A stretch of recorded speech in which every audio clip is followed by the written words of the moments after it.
O Senhor esteja convosco. Ele está no meio de nós. Proclamação do Evangelho de Jesus Cristo, segundo Mateus. Glória a vós, Senhor. Naquele tempo, quando soube da morte de João Batista, Jesus partiu e foi de barco para um lugar deserto e afastado.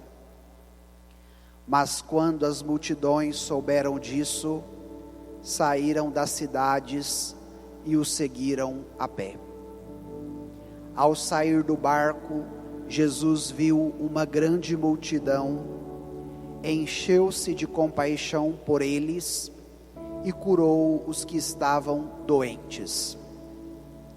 Ao entardecer, os discípulos aproximaram-se de Jesus e disseram: Este lugar é deserto e a hora já está adiantada. Despede as multidões para que possam ir aos povoados comprar comida. Jesus, porém, lhes disse: Eles não precisam ir embora. Dai-lhes vós mesmos de comer. Os discípulos responderam: Só temos aqui 5 pães e 2 peixes. Jesus disse: Trazei-os aqui. Jesus mandou que os discípulos se sentassem, mandou também que as multidões se sentassem na grama. Então pegou os 5 pães e os 2 peixes, ergueu os olhos para o céu e pronunciou a bênção. Em seguida, partiu os pães e os deu aos discípulos. Os discípulos os distribuíram às multidões. Todos comeram e ficaram satisfeitos. E dos pedaços que sobraram, recolheram ainda 12 cestos cheios. E os que haviam comido eram mais ou menos 5.000 homens, sem contar mulheres e crianças. Palavra da salvação. Glória a vós, Senhor. Então, neste momento, vamos pedir a luz do Espírito Santo que nos ilumine nesta manhã, abra o nosso entendimento e assim a palavra de Deus possa cair no nosso coração como a semente em terra fértil.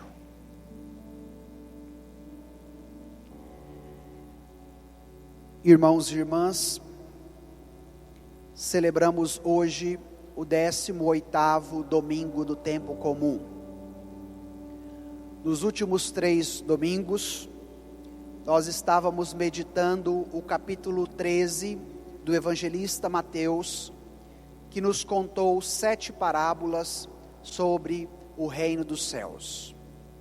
E agora nós continuamos com o evangelista Mateus, no capítulo 14. Depois em casa, se vocês tiverem a curiosidade de retomar o capítulo 14 do Evangelho, vocês vão ver que a primeira parte é a prisão, o julgamento e a morte de João Batista. E depois a segunda parte é esta que nós acabamos de ouvir. Por isso que o evangelista nos disse: depois que Jesus ficou sabendo da morte de João Batista, ele foi para um lugar deserto. Então é sempre importante nós nos situarmos no contexto, para nós entendermos o texto. A fragilidade que João Batista passou diante das acusações, diante da sua prisão e diante da sua morte cruenta, revelava para Jesus a maldade que estava nos corações, principalmente das autoridades, e mais do que isso, a recusa à palavra de Deus que João Batista anunciava e que Jesus também anunciava. E naquele momento Jesus sai para um lugar deserto, porque ele sabia desta hostilidade, ele sabia desta recusa à palavra e à missão dele. E se João Batista já havia passado pelo martírio, Jesus já se preparava, porque ele seria o próximo. E vai ser neste contexto que está inserido o evangelho de hoje. Mas mesmo diante desta situação, Jesus não é barrado pela força do mal. Pelo contrário, ele continua agindo no meio das pessoas. Ele continua manifestando este reino dos céus, no qual ele é por excelência o enviado do Pai para realizá-lo em nosso meio. E agora nós vamos voltar ao texto de hoje, para compreendermos como se deu este grande milagre, chamado o milagre da multiplicação. Então, Evangelho de São Mateus, capítulo 14, a partir do versículo 13. Quando Jesus soube da morte de João Batista, ele partiu e foi de barco para um lugar deserto e afastado. Mas quando as multidões souberam disso, saíram das cidades e o seguiram a pé. É importante também nós ressaltarmos que o povo de Israel tinha uma esperança messiânica, de um Messias que viria e que instauraria o reino de Israel, que se tornaria o mais forte. Então, na visão judaica, este Messias era um Messias que também seria político. Era uma realidade materialista, histórica, política. E quando eles começaram a perceber as curas e os milagres que Jesus fazia, logo eles se atentaram: este pode ser o nosso Messias. E se ele vai instaurar o reino de Israel no nosso meio, e a visão também messiânica que o povo alimentava, era que o Messias resolveria todos os seus problemas, inclusive os problemas materiais. Então o que é que nós devemos fazer? Vamos segui-lo. Não importa se ele está longe, não importa se nós estamos a pé, mas nós iremos atrás dele. E foi com esta motivação que a multidão segue Jesus num lugar deserto, separado, distante, aonde ele estava. Mas se a multidão tinha esse interesse mais político e material, o olhar de Jesus para a multidão será um olhar totalmente diferente daquele olhar que a multidão tinha para com Jesus. Olha o que vai acontecer agora no próximo versículo, versículo 14. Ao sair do barco, Jesus viu uma grande multidão, encheu-se de compaixão por eles e curou os doentes que lá estavam. Enquanto a multidão tinha interesse político e material, Jesus olhou para a multidão com um olhar misericordioso, se encheu de compaixão. E o que significa sentir compaixão? Compadecer com, assumir aquela dor, sentir em si aquilo que a multidão sentia. E naquele momento, o coração de Jesus, cheio da misericórdia do Pai, foi impelido a realizar muitas curas e milagres. E por que Jesus realiza curas e milagres? Não somente para resolver problemas momentâneos daquelas pessoas. Se ali havia um paralítico que não andava, a partir de agora ele vai andar e o seu problema está resolvido. Não. O milagre de Jesus tinha uma finalidade muito maior. Em primeiro lugar, manifestar o poder de Deus, manifestar o poder do seu reino, que se estabelece em Cristo Jesus, e ao mesmo tempo, dar a oportunidade àquelas pessoas para que elas experimentem a compaixão de Deus e a misericórdia de Deus. E é importante nós ressaltarmos isso na pregação de hoje, porque pode ser que em muitos momentos da nossa vida, nós nos aproximamos de Jesus por causa de algum interesse da nossa parte, para que Ele possa resolver os nossos problemas, para que Ele possa fazer esta cura e eu não ter mais esta debilidade, para que Ele possa me saciar como a multidão estava faminta e queria pão. E a ação de Jesus, ela é muito mais profunda, ela é muito mais completa, ela é muito mais abrangente do que aquela que os nossos olhos e até mesmo o nosso coração consegue contemplar. Então, a primeira iniciativa do Evangelho de hoje, um convite a você, meu irmão, minha irmã, a se abrirem à compaixão e à misericórdia de Jesus, que quer ter uma relação íntima com você, muito mais do que somente resolver os seus problemas, ou fazer alguma coisa que você está pedindo ou mandando. Então se abra a esta ação do Espírito, que Cristo quer realizar na sua vida, neste domingo de hoje. Então, diante desta realidade, Jesus vai percebendo, e os seus discípulos também. E agora vem uma situação muito interessante, que é o colóquio entre Jesus e os seus discípulos. Voltemos ao texto para vermos o que o evangelista vai nos dizer. Então, versículo 15. Ao entardecer, os discípulos aproximaram-se de Jesus e disseram: este lugar é deserto e a hora já está adiantada. Despede as multidões para que possam ir aos povoados comprar comida. Eu sempre gosto de dizer que nenhum detalhe do Evangelho é por acaso. Se o evangelista apontou, é porque aquele detalhe tem importância. Qual era o horário que os discípulos foram falar com Jesus, diante desse encontro dele com a multidão? No entardecer. O final do dia e o início da noite. Sempre quando eu tenho a possibilidade de ir à roça, que lá a gente sente com mais força essa ida embora do dia e a chegada da noite, eu sempre tenho uma sensação que aquela hora é a hora mais doída do nosso dia, de ver o sol indo embora e a noite chegando. E quando o Evangelho fala desse entardecer, não é somente para cronometrar as horas, os minutos, os segundos, não. Mas é para falar de uma hora que não é calculada pelo relógio. E que hora é esta?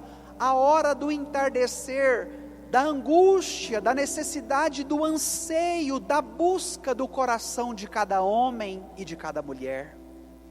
E cada um de nós que aqui estamos, sabemos a hora do nosso entardecer. E aí vem os discípulos, olhando para a multidão padecente, porque já estavam com fome, não só a multidão, mas também os discípulos, e vão até Jesus para lhe apresentar uma proposta. Senhor, despeça essa multidão, porque a noite já está chegando, nós não temos o que comer, e nem a multidão, e eles precisam ir às cidades e povoados para comprar alguma coisa. Então eles já chegam para Jesus, não para fazer um pedido, mas para dar uma ordem, dizer o que Jesus precisa fazer. E esta empáfia dos discípulos é a nossa empáfia. Quantas vezes na nossa oração pessoal, na nossa visita à capela do Santíssimo, no terço que rezamos, na meditação da palavra que fazemos, já temos a nossa listinha prontinha para entregar para Jesus e dizer: o Senhor tem que fazer isso. E pode ser que Jesus não vai aceitar a nossa listinha. Como Jesus não aceitou a ordem dos discípulos. Olha o que vai acontecer agora diante desta provocação. Jesus, porém, lhes disse: eles não precisam ir embora, dai-lhes vós mesmos de comer. Aquilo que foi apresentado pelos discípulos não é atendido por Jesus. Se nós voltarmos ao Antigo Testamento, para o povo de Israel, a Torá, a palavra, os mandamentos, eram considerados o pão vivo de Deus que alimentava a fé do povo. E nos últimos domingos, como eu falava no início da pregação, nós ouvíamos Jesus contando as parábolas do reino dos céus. Ou seja, ensinando esta palavra aos ouvintes e principalmente aos discípulos. E se os discípulos já eram formados e alimentados por esta palavra, competia agora a eles a transmiti-la à multidão que está ali faminta e sedenta. O que é que Jesus percebeu? Os discípulos não assimilaram os seus ensinamentos. Olharam numa maneira prática, foram surpreendidos pelo problema, se sentiram impotentes porque não poderiam resolvê-lo, e aí vai dar a ordem para Jesus, para que Jesus alimentasse a multidão, ou despedisse, em primeiro lugar, despedir a multidão. Mas como o olhar de Jesus para a realidade e para aquilo que habita dentro de nós é diferente da nossa, porque aqui nós nos encontramos representados pelos discípulos e devemos agora tirar os ensinamentos de Jesus, para que a nossa conduta também seja mudada, seja transformada.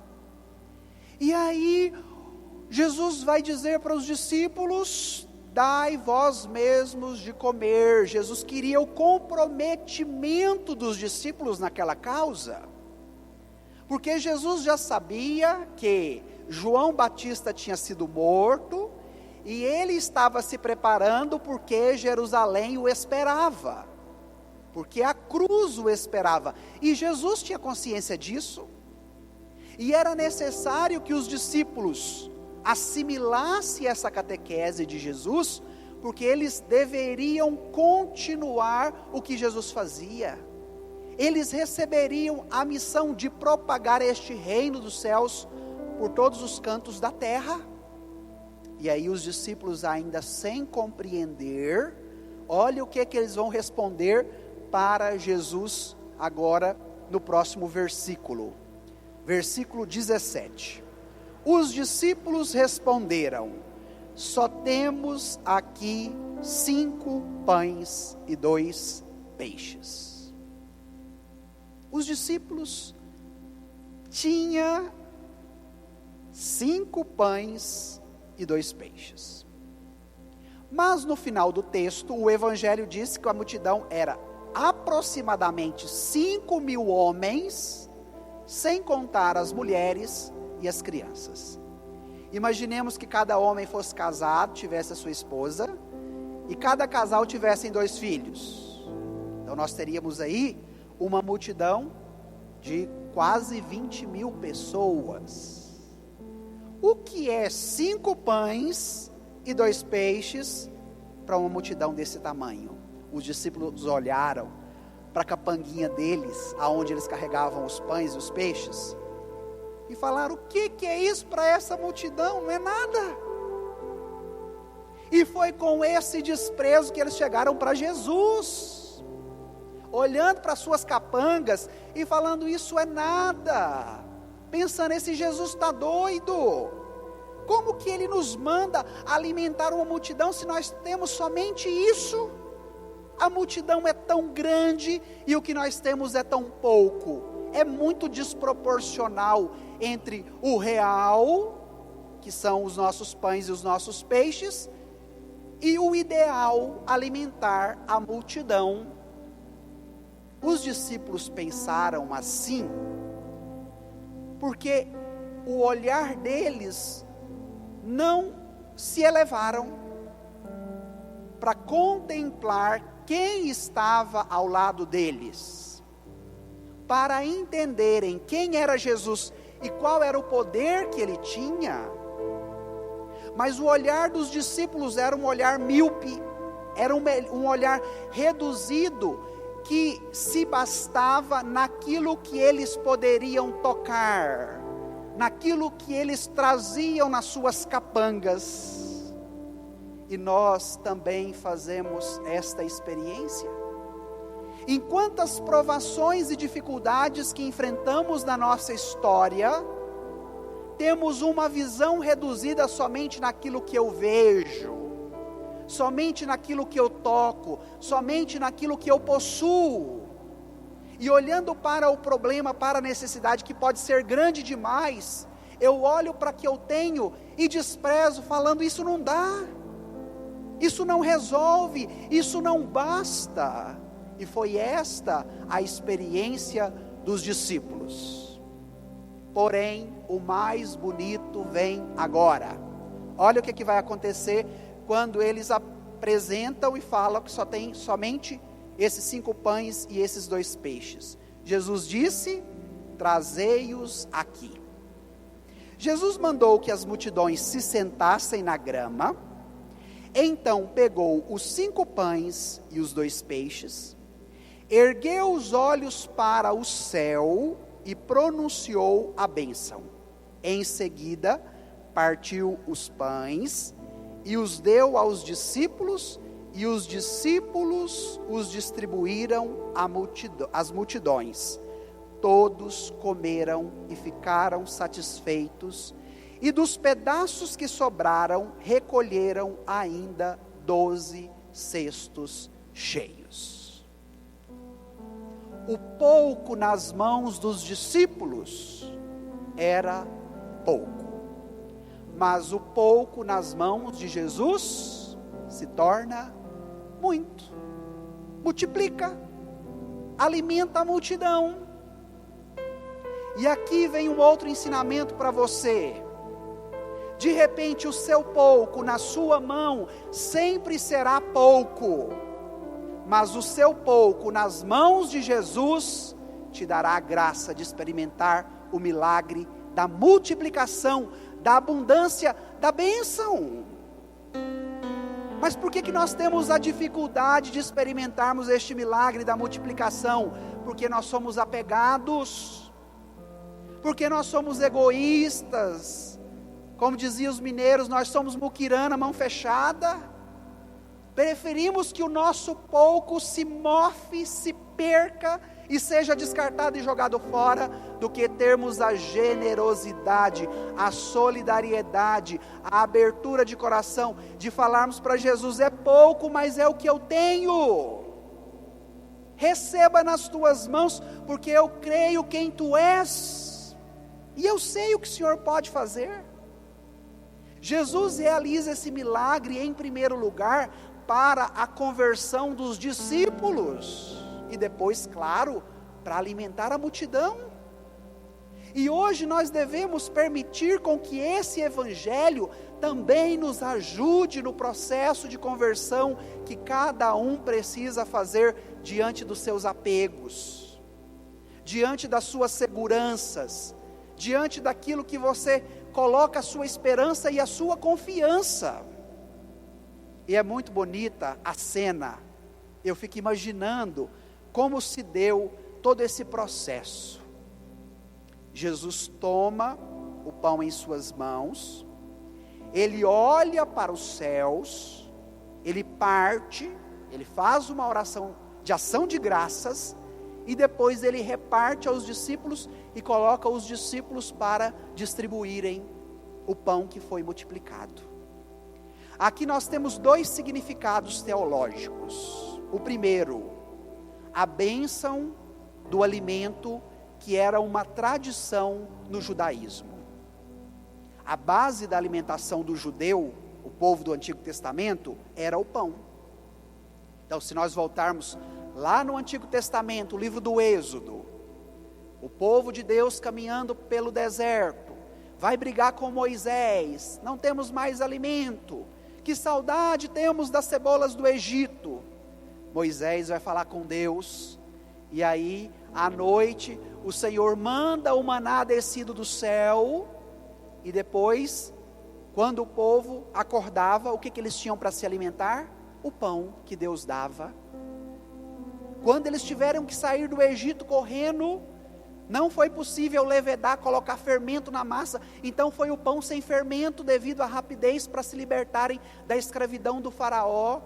Cena mais importante para a fé judaica, chamado a Páscoa, a passagem da escravidão para a terra prometida. Então, além do significado teológico da fé judaica, havia também o significado material. O alimento comum para os judeus, o arroz e feijão dos judeus, era o pão. E sempre quando eles iriam se alimentarem, eles faziam uma oração para abençoar aquele pão, para abençoar aquele alimento. E como seria bom se as nossas famílias hoje aprendessem a sentarem à mesa e a rezarem antes da alimentação, a pedirem a Deus que abençoe aquele alimento que é fruto da bondade dEle. Mas hoje muitas pessoas mal fazem o prato de comida e vai sentar onde? Em frente à televisão ou com o celular ligado na mão. Perdemos esta ritualização da bênção do alimento, de deliciarmos, de degustarmos o alimento, de desfrutarmos da presença das pessoas que estão à nossa volta num momento fraterno de alimentação, porque pode ser que o celular não deixa, a televisão não deixa. Então Jesus retoma um costume judaico, a bênção do alimento, mas aqui Jesus não se limita somente a uma bênção comum do pão, mas ele vai remontar por este gesto, um gesto muito maior, que nós celebramos na Quinta-feira Santa, a instituição da Eucaristia. Olhar para o céu, para nos dizer, eu e o Pai somos um. O poder que eu recebo para fazer este milagre da multiplicação, é o Pai que me dá. E nesta íntima relação de amor que nós vivemos, é que eu sou capaz de transformar estes pães, e fazer com que este milagre aconteça. É por esta força que o Pai me dá, que eu posso transformar este pão em pão da vida. E aqui nós já temos o prelúdio, uma prefiguração da Eucaristia. Jesus partiu, porque o pão de Deus é para ser partilhado, é para ser doado, é para ser dado. Se os discípulos estavam apegados à sua capanguinha, dizendo, é nosso esses 5 pães, nós somos 12, não dá nem um pão para cada um, não vamos dar para ninguém, é nosso. Jesus vai dizer, não, a dinâmica de Deus é diferente. É tomar nas mãos para experimentar a multiplicação, e a multiplicação acontecendo é partilha, é solidariedade, é fraternidade. Será que nós precisamos de uma pandemia como essa, que nos maltrata de todos os lados, para aprendermos a sermos mais fraternos, a sermos mais solidários, a nos compadecermos com a dor do outro? Porque pode ser que o nosso egoísmo, a nossa autossuficiência, os sistemas que nos amparam do nosso conforto, já não nos possibilitam mais olhar para a dor do outro, sentir esta dor, partilhar um pouco do que Deus nos deu com os outros. E aqui eu quero fazer uma outra provocação. Quanto de comida você joga fora uma semana na sua casa? Quantas vasilhas de tapoer, de margarina, de R$ 1,99, que vai ficando lá escondida no canto da geladeira, e quando você abre já perdeu? E olhemos a nossa realidade, quantas pessoas passando fome. Um exemplo pequeno, que todo mundo experimenta a comida na geladeira, e de repente não somos capazes. Eu não vivi na roça, mas eu amo a cultura da roça, porque na roça nada se perde, gente. A comida que sobrou dá para o cachorro e ele come. Agora hoje os cachorros viraram todos cachorros de madame que não pode mais comer comida. Então a comida que antes servia para o cachorro, hoje nem para o cachorro serve. E o que a gente faz? Joga fora no lixo, como dizia a música. Não é assim? Na roça tudo era orgânico, o sistema, nada se perdia.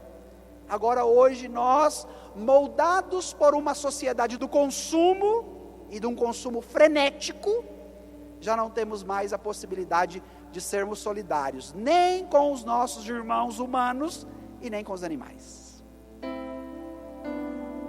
Então aqui vem o Evangelho, para nos falar da Eucaristia, em primeiro lugar, que é o pão vivo descido do céu, que se multiplica neste altar a cada Santa Missa, para saciar a fome de cada coração humano, e o pão vivo que o próprio Cristo nos dá a cada dia, para nos alimentarmos também fisicamente, onde somos convidados a olharmos para esse Evangelho, e a permitirmos que Ele nos eduque, para que sejamos mais solidários também, principalmente com os mais pobres e necessitados. E a partir daquele momento que Jesus faz um rito eucarístico, o milagre acontece.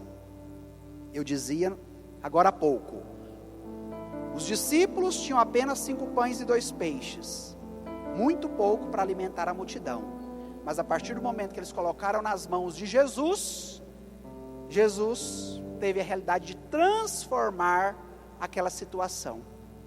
E assim é o convite para você hoje, nesta Eucaristia.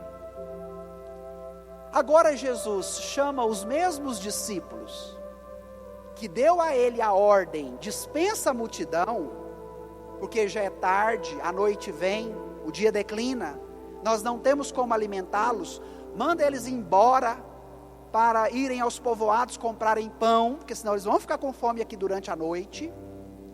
Jesus chama os 12 e fala: vem cá. Mandou a multidão sentar, e pegou o pão multiplicado e deu nas mãos de quem? Dos discípulos, para que eles alimentassem a multidão.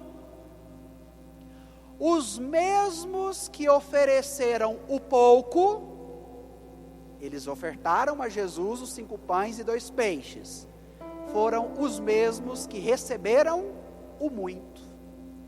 As mesmas mãos que tocaram o pouco, as mãos dos discípulos, foram as mãos que tocaram o muito.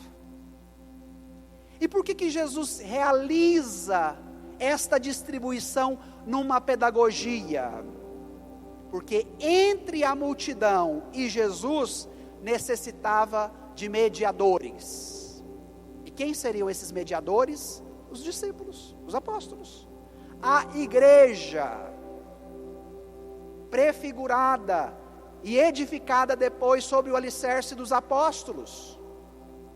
Porque se a multiplicação dos pães já nos fala da Eucaristia, seria pelas mãos da igreja, pelo ministério ordenado, através da sucessão dos apóstolos, que a multidão, todos os povos, raças e culturas seriam alimentados. Jesus não nos pede uma fé autossuficiente. Eu na minha casa com Deus resolvo tudo. Eu na minha casa não preciso de igreja, não preciso de padre, não preciso de sacramento, porque eu sou uma pessoa boa de coração, porque eu não faço nenhum tipo de mal, e eu com Deus, rezando, resolvo tudo. Não. Jesus não permitiu que a multidão fosse correndo lá, pegar os pães nos cestos. As multidões ficaram sentadas, e foram os discípulos ao encontro de cada um que lá estava.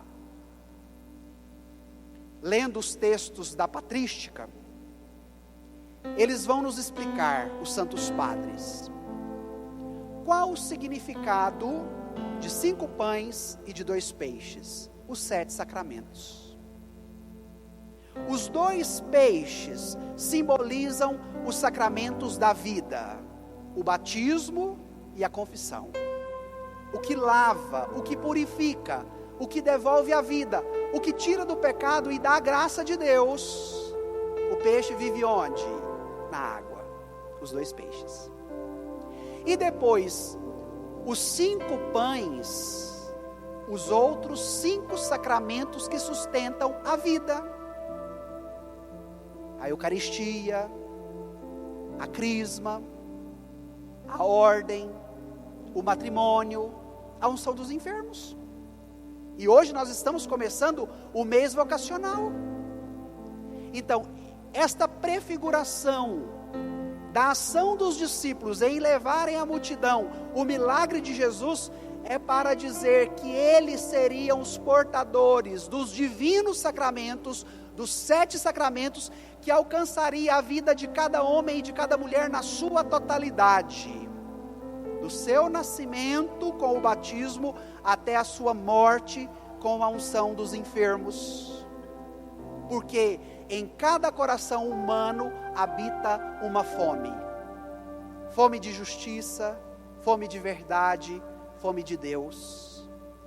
E quando Jesus realiza esse milagre da multiplicação dos pães, é muito mais do que resolver um probleminha. Temos uma multidão, o dia já está acabando, essa multidão está com fome, e agora nós temos que multiplicar pão para matar a fome dessas pessoas. Não é somente isso. O pão matou a fome? Matou. Mas Jesus queria demonstrar uma realidade muito maior, que os discípulos não poderiam compreender por conta própria. E tudo que Jesus põe a mão, minha gente, se torna abundante. Vocês imaginam, dos 5 pães, eles alimentaram a multidão com quase 20.000 pessoas, e no final, o que os discípulos fizeram? Recolheram 12 cestos cheios de pães. Por que 12 cestos? Poderia ser 5, 10, 20. 12 porque simboliza as 12 tribos de Israel, e depois o novo Israel, os 12 discípulos, aonde Jesus edificaria a sua igreja, que teria por missão reunir todos os povos, todas as multidões do mundo inteiro, em torno de quem? De Jesus. Olha que maravilha compreender esse evangelho. Olha que densidade tem esta palavra para a nossa vida hoje. E esta experiência não é somente para os 12, mas essa experiência hoje é para a sua vida, é para a sua família, é para a sua casa, é para as realidades que você tem enfrentado a cada dia. Então permita que esse evangelho te eduque, como educou os discípulos. Permita que esta palavra caia no seu coração, porque o seu coração também tem sede, o seu coração também tem fome de Deus. E o que Jesus nos faz em cada Santa Missa é esta ação generosa, misericordiosa, de nos alimentar com o pão vivo descido do céu, que é o único capaz de saciar a fome do nosso coração. E é isso que nós vamos pedir agora, finalizando esta pregação de hoje. Então quero te convidar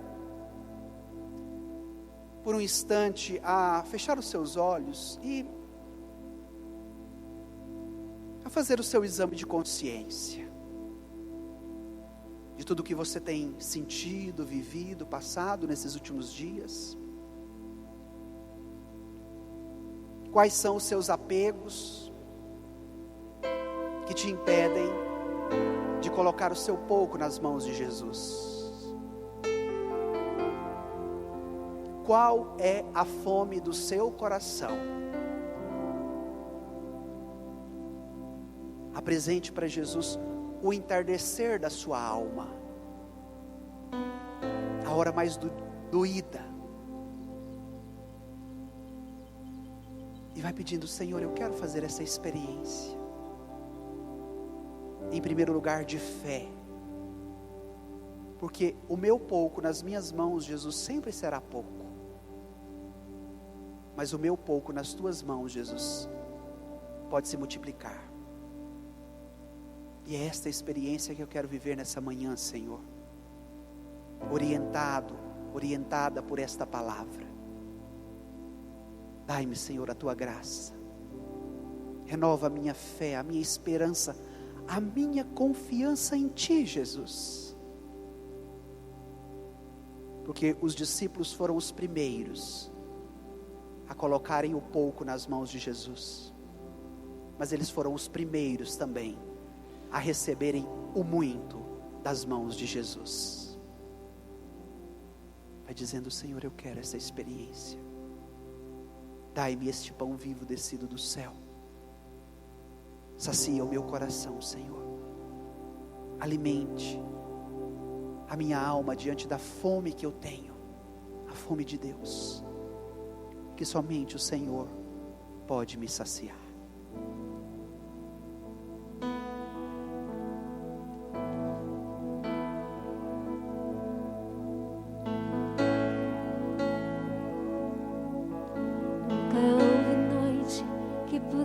Pedir o nascer do sol, a esperança, e não há problema que possa impedir as mãos de Jesus para me ajudar.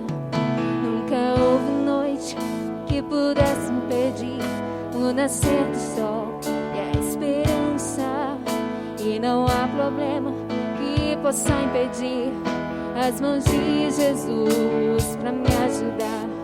Haverá um milagre dentro de mim, vem descendo o rio pra me dar a vida. Esse rio que emana lá da cruz, do lado de Jesus. Aquilo que parecia impossível, aquilo que parecia não ter saída, aquilo que parecia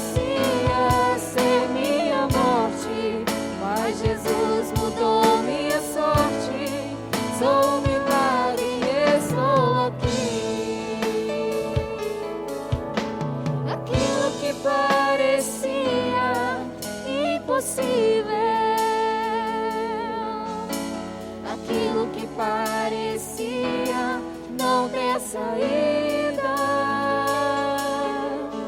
aquilo que parecia ser minha morte, mas Jesus mudou minha sorte. Sou um milagre, estou